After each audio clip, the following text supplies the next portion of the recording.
دوستای گرامی، شبهای قدر یک تحفه، یک هدیه از جانب الله سبحانه و تعالی برای من و شما هست.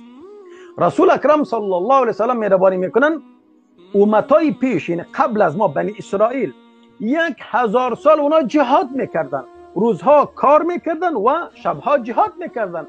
این را برای صحابه نقل میکنه رسول اکرم صلی الله علیه و سلم، برای صحابه ذکر میکنه، میگه امتای پیشین یعنی بنی اسرائیل اونها 1000 شب اونا به جهاد فی سبیل الله مصروف بودن. قبل از ما امتای پیشین و روزها میرفتن کار میکردن.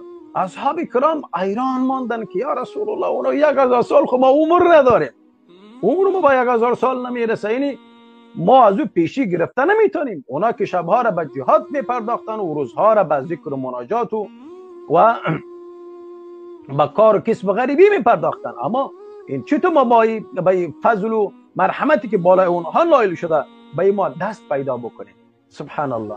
الله عزوجل همین آیه مبارکه را روان میکنه که ای امت رسول الله متوجه باشین که یک شب عبادت شما برابر 1000 ماهی که اونها در جهاد شب مصروف بدن برابر از اوست. این منزلت را نگاه بکنین. اگر ما سبحان الله اون مجاهدی که در راه الله سبحانه و تعالی به خاطر نبرد بپردازه در شبای قدر، در شبای پر عظمت، سبحان الله، اجر و پاداش از او چقدر است؟